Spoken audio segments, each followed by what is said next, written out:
All right. Greetings. Welcome back to Black Bear News, where everything is connected. Don't sleep, or I might just start the show on time.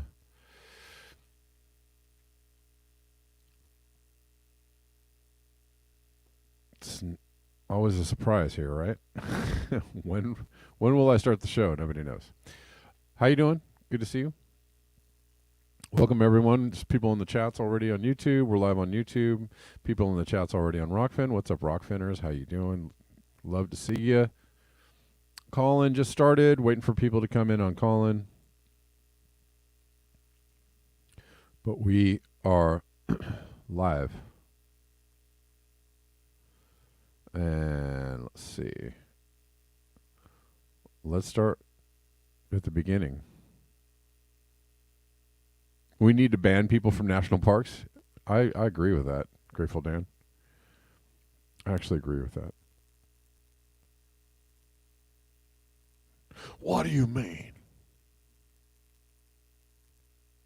I care about the planet. I don't litter. I treat the planet well. Of course you do. You and the other 10,000 people that want to go to the national park and treat the park well. Oh, wait.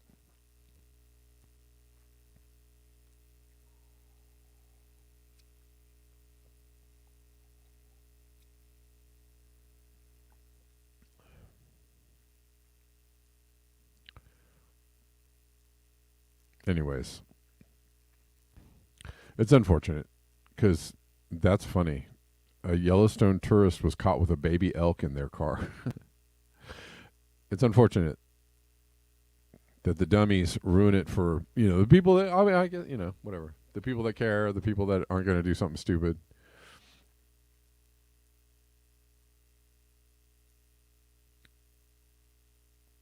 You can't make people take an IQ test to go visit a national park because that would be wrong.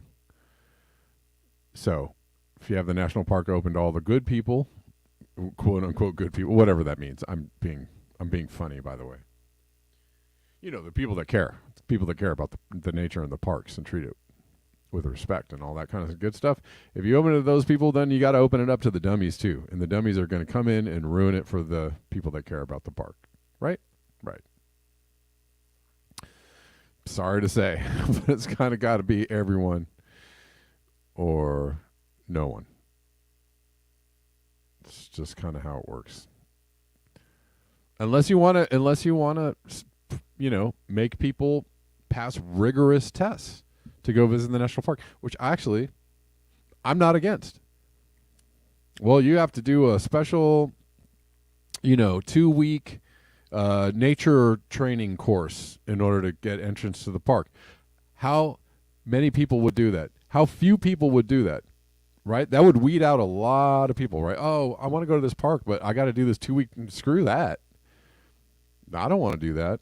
Yeah. So the people that did the 2-week nature training, conservancy training, would go to the park. They would do it. I'd be a lot less people at the park, right? I don't know. I mean, you got to take an IQ test to get a driver's license, so, or some, somewhat of an IQ test. You got to, you got to have some, at least basic skills to answer a couple of questions right, and be able to somewhat maneuver your car around in order to get a driver's license. I mean, that's kind of an IQ test on some levels. I don't know. I don't think it's a bad idea. Make people do a training. Make people do a nature training, and see how few people actually show up. But it's not actually all about that. It's not about the park. It's about tourist dollars. It's about all the money spent on the way to the park You know, everybody buying the gas and the Carl's Jr. and the, you know, 2-liter sodas, and it's all about that. It's all about all the money that's spent on the way to the park, and then once you get to the park, it's just about money. So it doesn't really matter. Again, nature loses. Somebody wins the lottery, and nature loses. So there you go.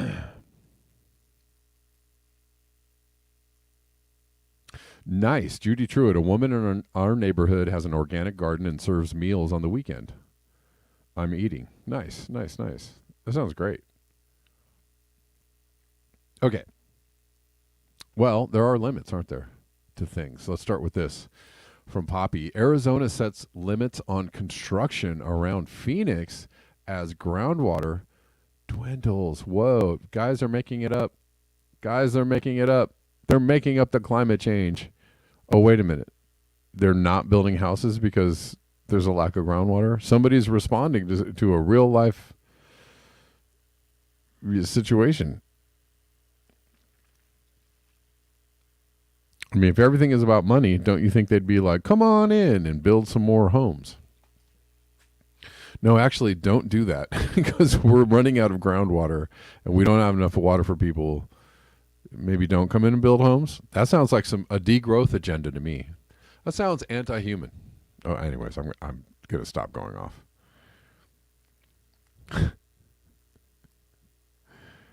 I'll keep it low. Arizona sets limits on construction around Phoenix as groundwater dwindles. Arizona will not allow new housing construction in the Phoenix area that depends on groundwater, a decision that comes as the state grapples with a multi-decade drought and diminishing water supplies. Wow. I mean, wow. Meanwhile, Las Vegas is trying to get, you know, a baseball team and a football team, and they have a football team, but right. Meanwhile, Phoenix is like, I don't know if we have enough water. Phoenix is saying, I don't know if we have enough water. Las Vegas is like, how about a baseball team? Well, okay. Are you sure? Las Vegas, are you sure? Phoenix is calling Las Vegas. Are you sure?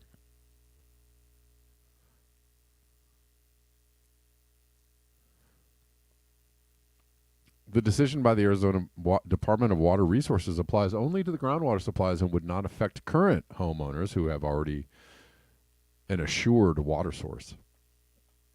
Earlier this year, Arizona projected the developers planning to build homes in the desert west of Phoenix excuse me, don't have enough groundwater supplies to execute those plans. Dang. Arizona will not allow new housing construction in the Phoenix area that depends on groundwater. Excuse me. A decision that comes as why am I reading the same thing over and over again?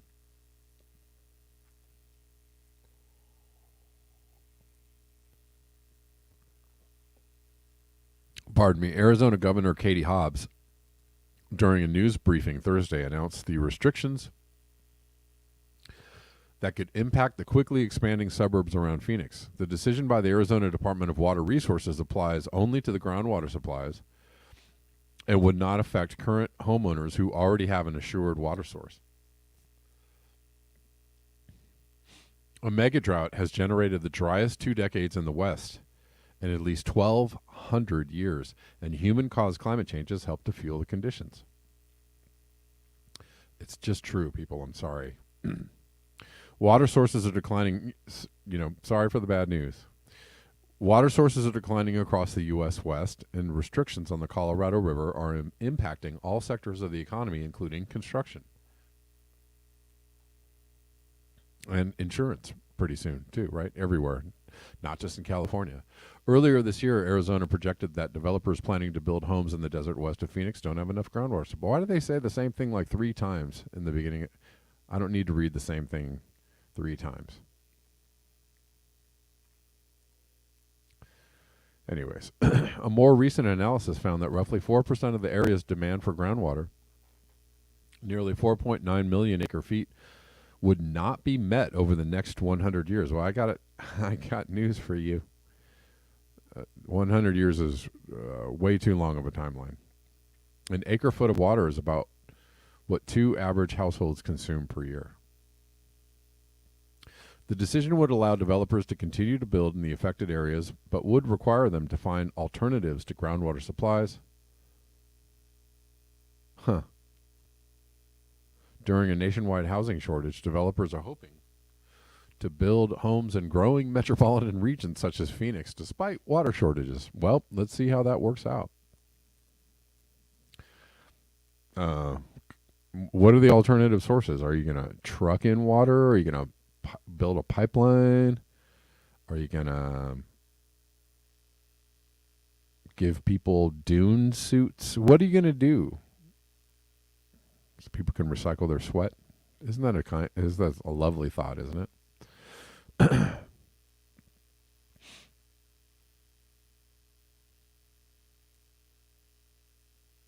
Anyways, the announcement comes as Arizona experiences disappearing groundwater as well as diminishing levels from the drought-stricken Colorado River. Where do you think this is going? In which direction do you think this is going? Is this going in the it's getting better all the time direction, or maybe the other one? I don't know. Oh, this is a cool video, and cool as in totally frightening. Nick Oliver sent me this. McDonald's potatoes grown in a death spray. So if you really, really, really want a reason not to ever eat McDonald's, and I don't ever eat McDonald's, like seriously, it's been years. I can't even remember the last time I ate McDonald's. Please don't eat at McDonald's. For crying out loud. Not only is it bad for you, but it's just bad for the world. It's just bad for everything and everybody at McDonald's.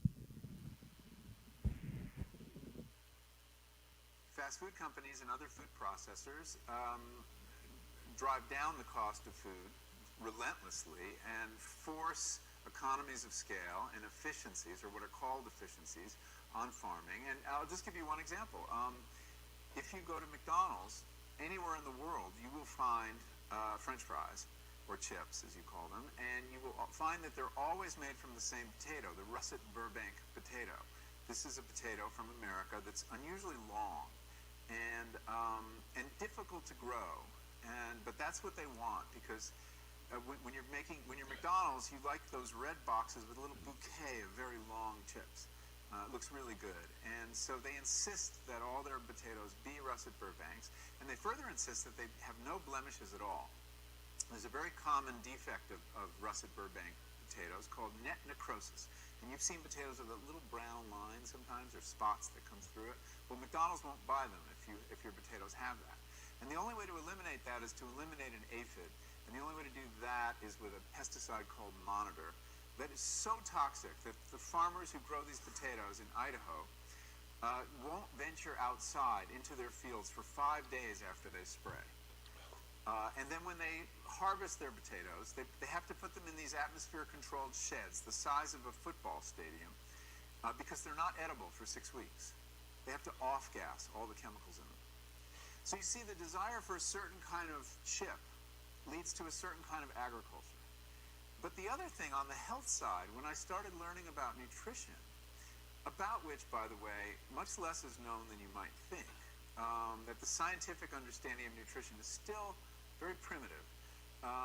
But I learned that what mattered most about one's health was not necessarily the nutrients, good or bad, that you were consuming or staying away from, or even the calorie counts. But what predicted a healthy diet more than anything else is the fact that it was being cooked by a human being and not a corporation.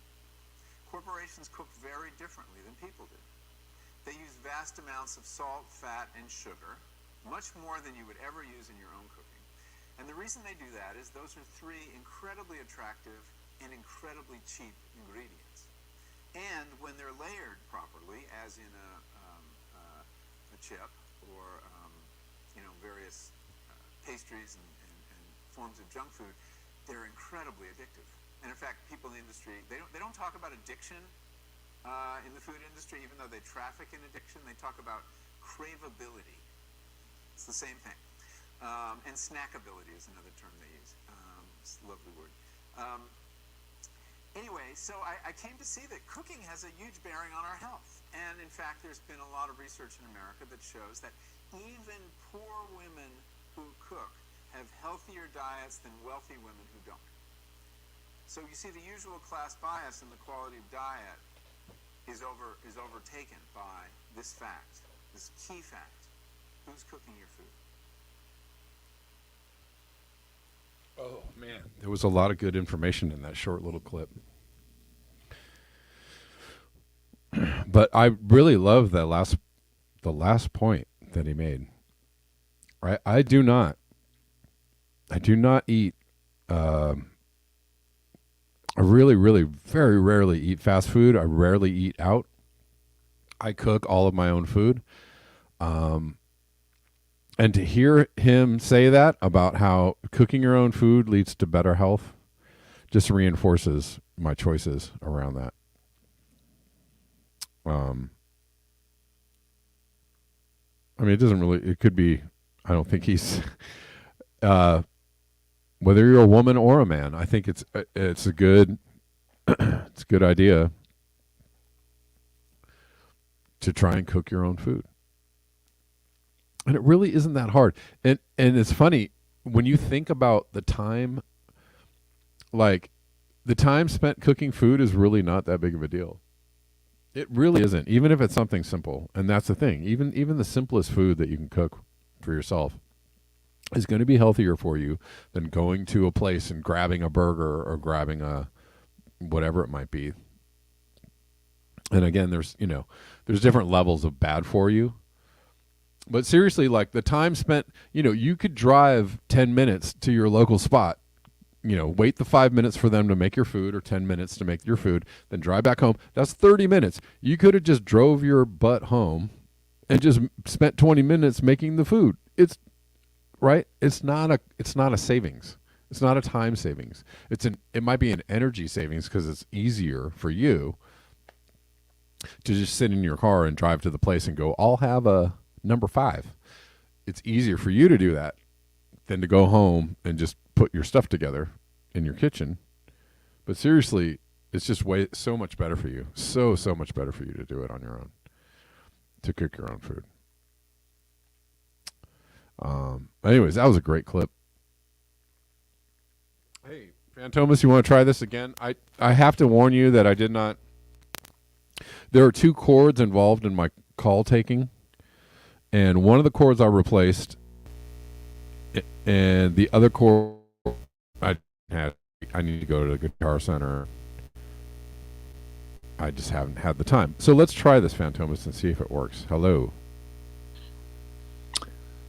Can you hear me or no? Straight away, yes. All right. You're very buzzy, but I can hear you. I'm very buzzy. Well, if it's too much for your no, it's okay. I think it's your show. We can try again. All right. I think it's fine.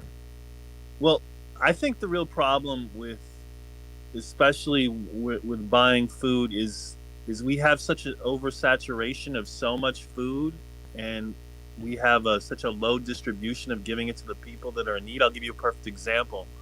I have a family member who goes out and gets sandwiches when you have food in the refrigerator and it's sitting there and it's waiting to be, spoiled or whatever. Yeah. And it doesn't make any sense. You're paying for an overpriced sandwich that you don't need to, that you just spent money on all of your groceries. And see, this is something that is so common now in America.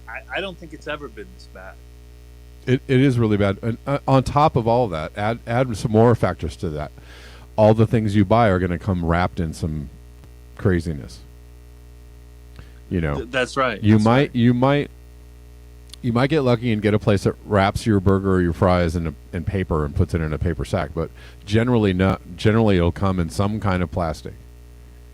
Or there'll be some plastic somewhere in there, or there'll be a handful of plastic ketchup packets and wrapped utensils in plastic, right? There's just so much waste involved. I mean, in that. there's a documentary in there somewhere about how people will just go to every single place with a emblazoned logo that they know, that they're familiar with, that they know that the food is not going to be prepared that well, and to go someplace else where the ambiance is so much better. The quality of the environment will be better. Yeah. But for some reason, when they see something that's $2 less or something, they run to it and they think that they're getting a better deal. But at the same time, they're paying like for a premium cable or something. It doesn't make any sense why anyone thinks that they're saving any money. You're not. You're paying it off in the back end with your health, right? With your psychology, for your not just for your body, for your brain as well. Yeah. You eat this food. Yeah. Absolutely. I mean, yeah. There's so many, and then there's just all the things surrounding it. As I said, earlier, if you're trying to save time or energy, I just don't feel like it.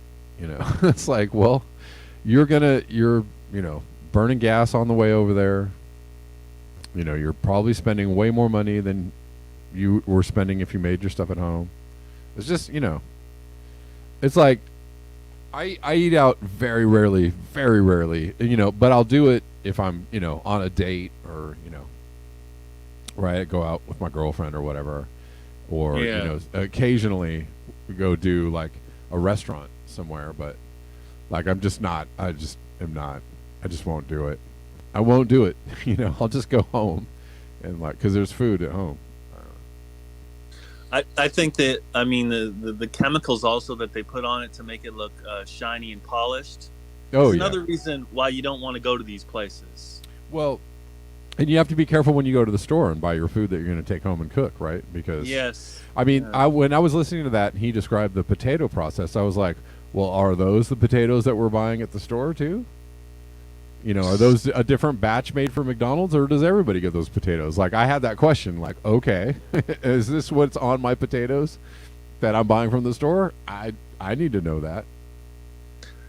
I guess you just have to keep your eye out constantly and decide what's your cost benefit analysis, which is best for you, for your health, and sure, wish for the best, and just keep it moving, basically. But I just wanted to chime in on that, and I'll let you go with that. All right. Well, thanks for calling in, Fantamus. All right, peace. All right. I'm going to remove the buzz. Come on now. There we go. All right. That buzz will be gone shortly. Sorry, guys, about that. Let's keep moving, because there's some good articles to read or stories to read. More on bacteria that's potentially fatal. Bacteria that wasn't there before, now being seeing more and more. I'm not saying it's 100% because of climate change, but could be a part of climate change changing our world. 3 cases of infection from the bacteria Burkholderia, Pseudomallei. I don't even know how to pronounce that. Pseudomallei. Burkholderia pseudomallei have been reported to the U.S. Centers for Disease Control and Prevention. Potentially fatal. Melioidosis is now considered endemic to the U.S. Gulf Coast. Bacteria love what we're doing. Well, CDC warns of potentially fatal bacterial illness on the U.S. Gulf Coast. Potentially deadly germ has made, potential is they're saying that a lot in here. So I don't think it's always deadly. It could be deadly. It doesn't sound like it's fun. So far, 3 cases of the infection from the bacteria have been reported to the U.S. Centers for Disease Control and Prevention. The bacteria causes melioidosis, which can be fatal if left untreated. It is an environmental organism that lives naturally in the soil and typically freshwater in certain areas around the world, mostly in subtropical and tropical climates, says Julia Petrus, an epidemic intelligence service officer. Ooh, that sounds serious. With CDC's National Center for Emerging and Zoonotic Infectious Diseases. The most recent case was reported in Mississippi in January, following 2 previous cases in the same county in Mississippi. In July 2020 and May 2022, melioidosis is now considered endemic to the U.S. Gulf Coast, and infections may be seen from Texas to Florida. Because most people exposed to B. malay don't have symptoms of the infection and develop antibodies against it. Whoa, that's called natural immunity. Antibodies, eh? Don't even need to get a shot for it or nothing. Wow. Antibodies, you say. Many more people have been likely infected, she said. All 3 patients who were infected responded to treatment and recovered. All right. Those most at risk for serious bout of melioidosis are people with diabetes and those with chronic liver or kidney disease or any autoimmune disease. She explained excessive alcohol use is also a known risk factor. So don't get loaded and go get yourself a bacteria. Binge drinking has actually been associated with cases as well from endemic areas. That's interesting. Okay. Once infected, the bacterium attacks various organs, including the lungs, brain, and any organ with an abscess.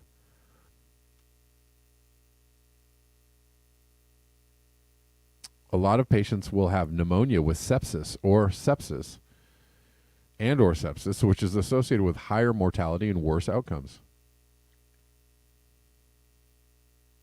Sounds like you have to have some heavy antibiotics to fight this off.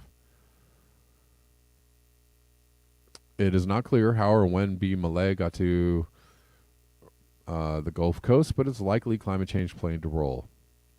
The bacteria thrives in warm, damp areas and was first found in Australia and Thailand. It has been estimated that there's probably 160,000 cases a year around the world and 80,000 deaths. One of the diseases that is also called the Great Mimicker because it can look like a lot of different things. It's underreported and underdiagnosed. All right.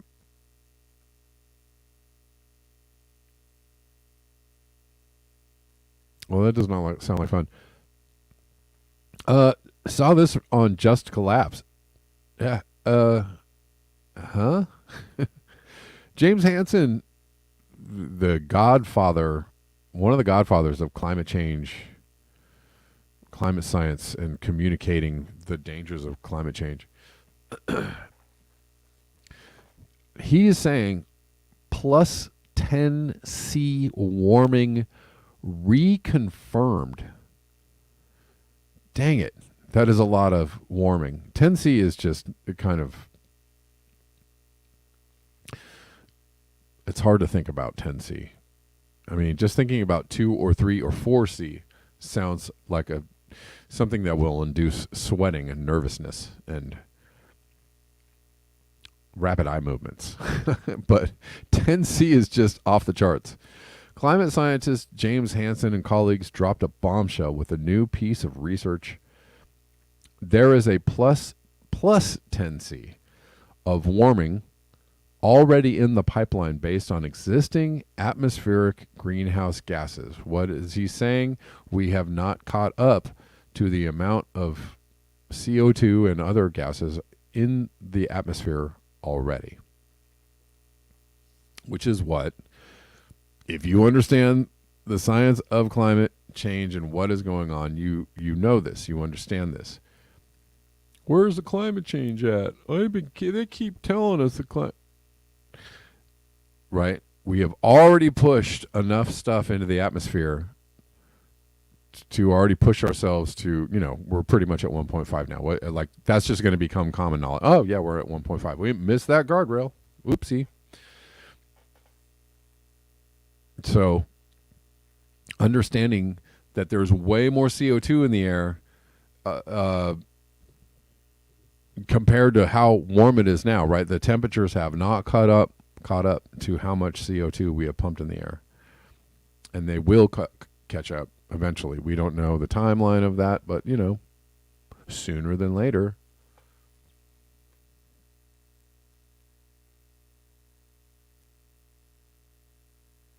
Following the first round of review by expert peers, this has been reconfirmed.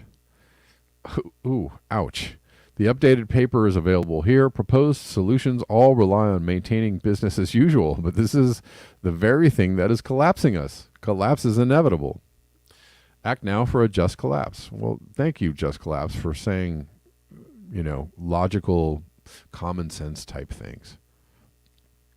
Good Lord. I mean, good Lord. 10C. Equilibrium global warming, including slow feedbacks for today's human-made greenhouse gas climate forcing, is 10C. Reduced to 8C by today's aerosols. Decline of aerosol emissions since 2010 should increase the 1970 to 2010 global warming rate of 0.18 C per decade to a post-2010 rate of at least 0.27 C per decade. Under the current geopolitical approach to GHG emissions, global warming will likely pierce the 1.5 ceiling in the 2020s and 2C before 2050. Impacts on people and nature will accelerate as global warming pumps up hydrologic extremes. Yikes. The enormity of consequences demands a return to Holocene level global temperature. Required actions include 1. A global increasing price on GHG emissions. 2. East-West cooperation in a way that accommodates developing world needs. Stop it. Please, stop it. Stop it. Yeah, we're already off the rails. No need to keep the rails going. And 3. Intervention with Earth's radiation imbalance to phase down today's massive human-made geotransformation of Earth's climate. Okay. Alrighty.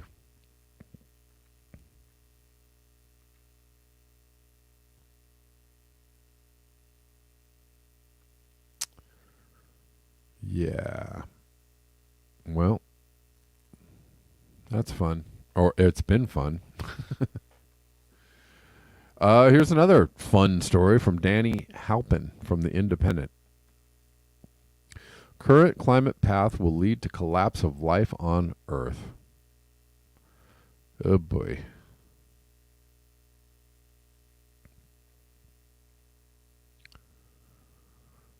Failing to limit the global temperature to 1.5 C above pre-industrial levels could trigger tipping points and lead to the collapse of life on Earth, 2 climate scientists have warned. Opening the Innovation Zero Congress in London, Professors Johan Rockström and David King said our current path will lead us to certain disaster, destroying rainforests and marine life while making vast areas around the tropics uninhabitable for humans. The IPCC has said that current climate policies will leave the Earth between 2.5 C and 2.7 C hotter by 2100 or much, much sooner than that. It has already warmed by 1.2 C, with the World Meteorological Organization warning there is a 2/3 chance of scientists recording a 1.5 C temperature sometime in the next 5 years, although for now, only temporary. UN member states pledged in the Paris Agreement in 2015 to limit temperature rise to below. Well, they didn't even go for well below, did they, at that time? Just below 2 C and strive for 1.5 C. The big fear that we have in science is that when you cause tipping points, the system goes from self-cooling to self-warming. It's something that humanity has absolutely no evidence that we can cope with. It would actually exceed the warmest temperature on Earth over the past 4 million years. We'll put that in your pipe and smoke it.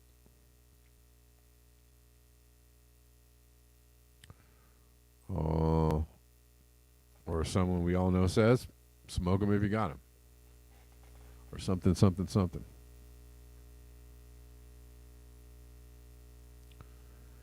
Oh, this is fun. A giant dump of unused fast fashion clothing in Chile's Atacama Desert is now clearly visible to satellites. The magnitude of irrational production for profit and planned obsolescence is hard to overstate. This is actually what we're doing to the planet. We're actually doing to this planet. This is actually happening on this planet. We're actually doing to this to the planet. This is not a hoax or somebody's making this up. And if you think this is bad, but climate change is fake, okay. You know that climate change is this and everything else we're doing. It's the whole, kit and caboodle, the whole bottle of wax, the whole, what else can I say? The whole enchilada. I was looking for other things.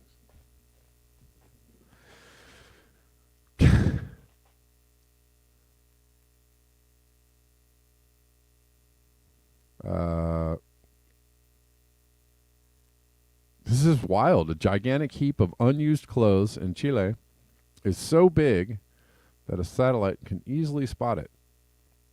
High-resolution images of the clothing dump was posted on May 10th by satellite photo app Skyfi. Much of the landfill contains clothes that couldn't sell in stores in the U.S., Europe, and Asia. So they were like, you know what? It's time to get rid of this inventory because we need to make some more things and move it on in here. These aren't selling. We'll throw them away because that's the only way that we can justify making more things.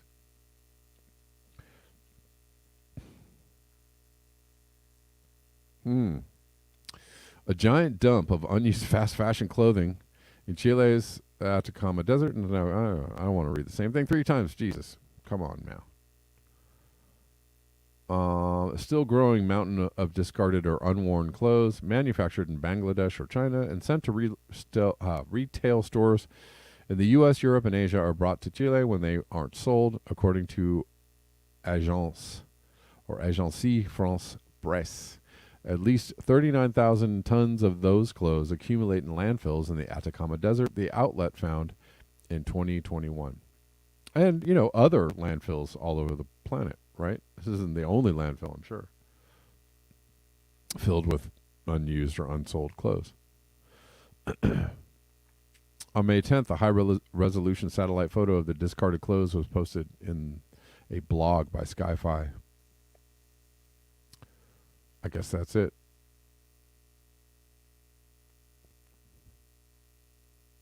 The clothes can't be sent to municipal landfills because they aren't biodegradable and often contain chemical products. Franklin Zapata, the founder of Ecofibra,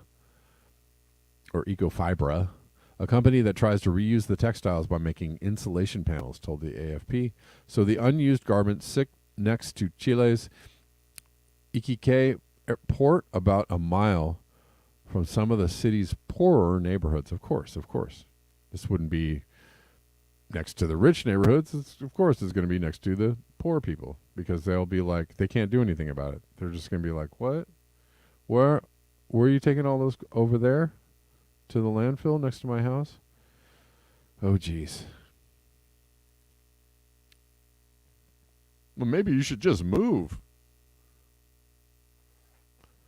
Just get out of there.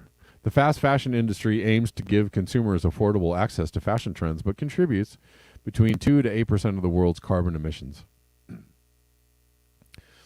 And that's, we're just talking about emissions. We're not even talking about the externalized destruction of these clothes, right? Nearly 85% of all textiles go to dumps every year. 85%. And fashion production consumes vast amounts, and here's the other parts, of water and pollutes rivers and streams. That's the other parts. So it's emissions, pollution. Oh, Well, pollution and climate change are two different things. They're totally separate. Pollution and emissions. Your dunce cap is over there. Go put it on. The Ellen MacArthur Foundation, a UK think tank, estimated that enough clothes to fill a garbage truck are burned and sent to a landfill every second.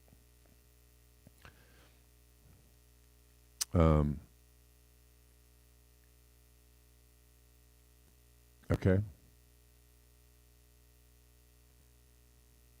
All right. Well, that was fun, wasn't it?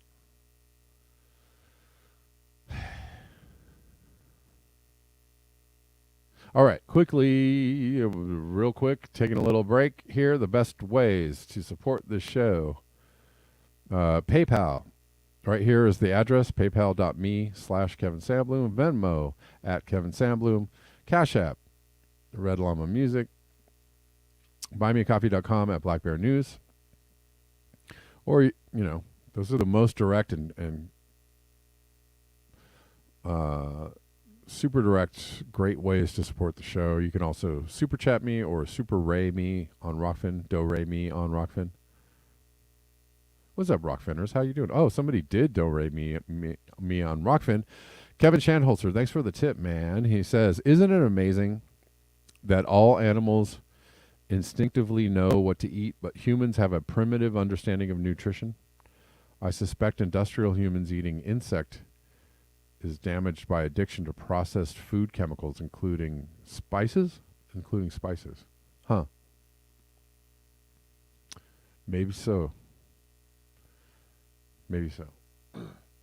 Well, I mean, we are animals. I think we instinctively know what's good for us. Right? We may have lost the ability to go with that instinct. And that's probably true, right? And when you overtake your taste buds with salt, sugar, fat, right? MSG and MSG, right? You overwhelm your instinctual desire for certain foods with this, high salt, fat, sugar content. Oh, got a super chat on YouTube from Frank Miano. Thank you. Thanks, Frank. I appreciate it.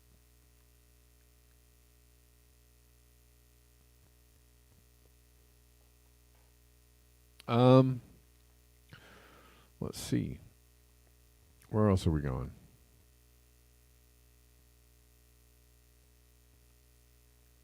Phantomas sent me this. Flower brought back from de-extinction. First ever. Huh. Jurassic Flora Park. Let's see. Flower that grew only in York, brought back from extinction after 30 years. First ever British de-extinction. Huh, that's interesting. English media is gushing over the news of the first de-extinction event. Oh my God. Are we going to de-extinct ourselves eventually? I don't know. Don't know if we're going to be able to do that one. But maybe. That technology is pretty wonderful, isn't it? Extinct since 1991, the York groundsel managed to carry on thanks to a handful of seed that was shed from 3 potted specimens on a windowsill at the University of York. Stored at the Millennium Seed Bank in the Kew Gardens, botanists at Natural England organized a resurrection for the York groundsel after they received word the seeds were reaching the end of their lifespan. A plastic greenhouse was constructed. That's great. They used high-quality plastic, I'm sure, for the experiment at the Rare British Plants Nursery in Wales, and thanks in no small part to its excellent fecundity. That's a good word, isn't it? Fecundity. 98 of the 100... Fecund is a good word. 98 of the 100 seeds germinated, and soon those 3 survivors on a windowsill had passed their genes to literally thousands of offspring 3 whole decades after they had died. Well,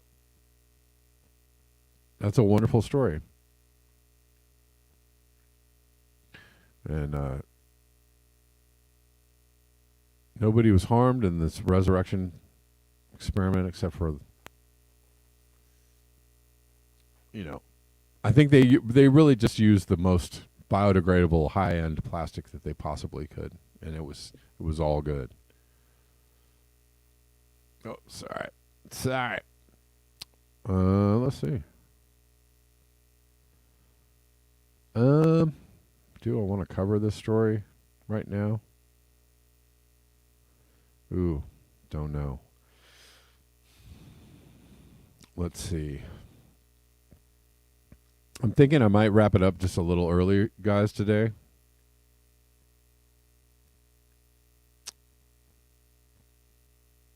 Or we can go to Rockfin for about 10 minutes.